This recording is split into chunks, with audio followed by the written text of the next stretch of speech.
Stolen land! Give it back! Stolen culture! Give it back! E moi ko iri mai era tera a hakama e hadi tau a ringa e na ko te tau o. Hoa hakananaia.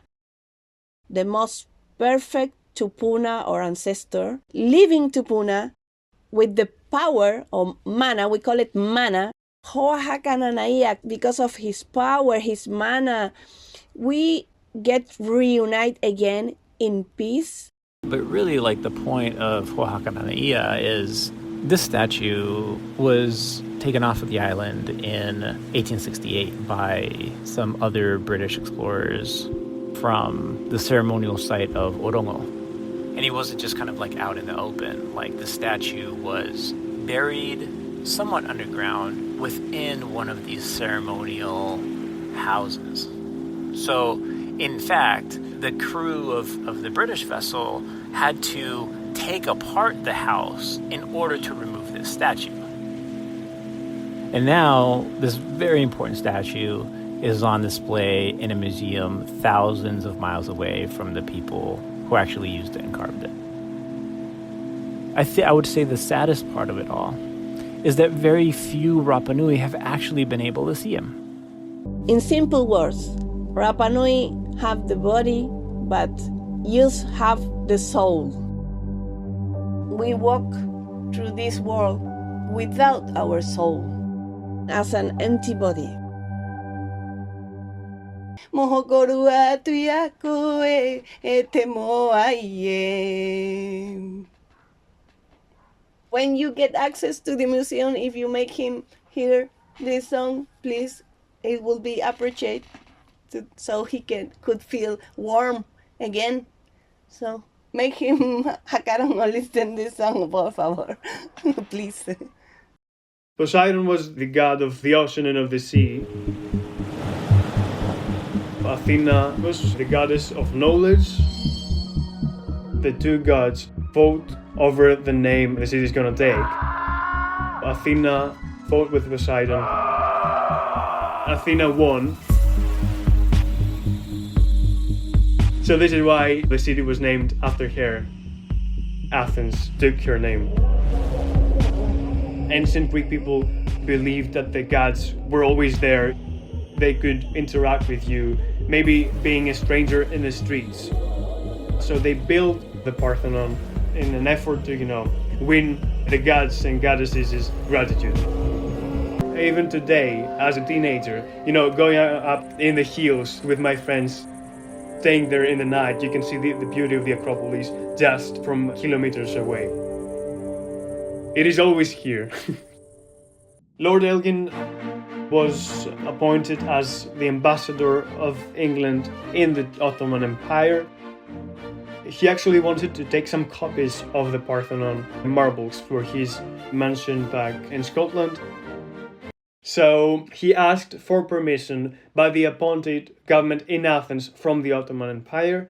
It wasn't a democratically elected government that gave permission for the sculptures to being stolen. It was an empire, an occupation, which gave permission, which never really cared about the artifacts that much. The procedure to try to steal the artifacts and take them from Greece to England took about 9 years, and it started in 1801. They would be better in the Acropolis Museum, because there was a debate whether, we didn't have a museum back then, when we built one just for the artifacts to come, and they didn't. I believe, in culture being international and culture being able for everyone to access and experience. I don't believe in better cultures, I believe in different cultures and the need and the importance of showcasing the beauty of any of them. I personally do not believe in the idea that we own the marbles, that the Greek people own the marbles. I believe that everyone should have access, that it is a part of our history, of our national heritage. Greek history owns the marbles, and the center of Greek history is in Athens, is in Greece, so they should be here for every person that visits the city can see them.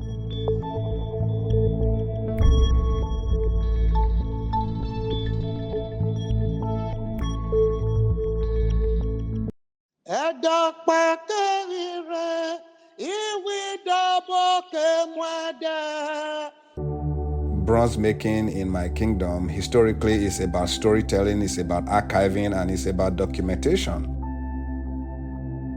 We have a lot of mythologies, histories of how kings rule and reign. From the oral narrative of women that will sing the praise of the king to storytellers to griots, then it falls into the hands of the bronze casters that are part of the community. For instance, if there's a story of how a king was able to fight a wild animal and defeat it, a bronze caster will take the liberty of creating the oba, the crown that he wore, the sword that he used, and the animal that he killed. And this will be represented in plaques. This is how we document history. And a chunk and a large part of this history was stolen from us when the British looted the kingdom's artifacts. That page in our history book was ripped off very violently.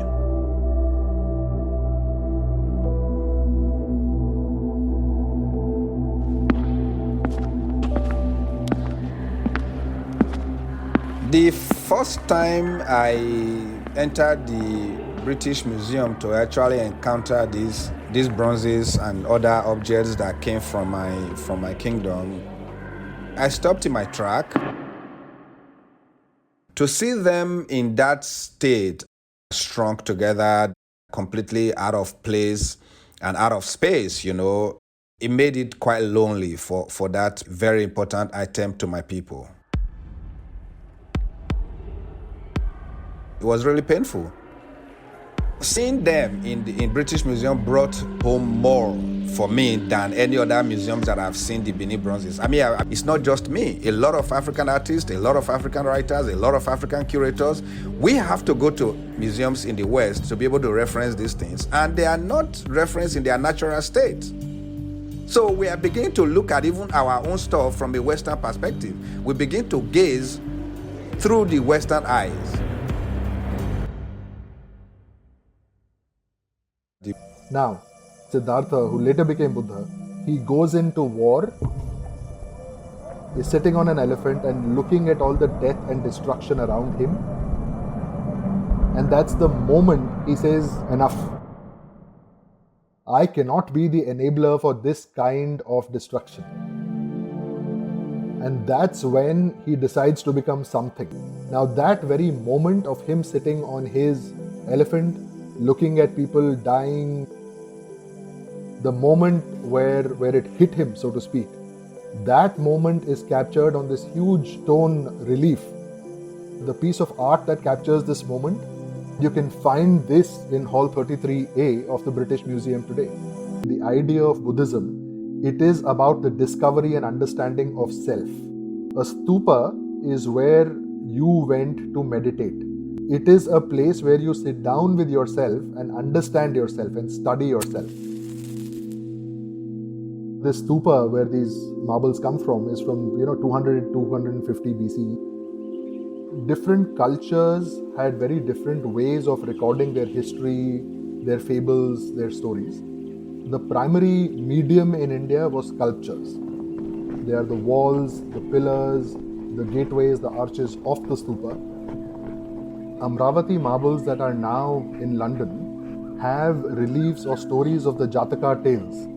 These are stories made for children. Here we are talking about acres of walls, of ceilings, of pillars, of beams, of gateways, of arches being taken away. Imagine a building that is there, and a few years later, the building is not there. It's painful and shocking that somebody could take something that meant so much to you, your community, your faith, and use it as a showpiece, push it around from one person to other, one place to other, without bothering about, is somebody taking care of it? Are the rituals being conducted as they should? Are they being seen, observed, read, revered as much as they should? That history belongs to its geography.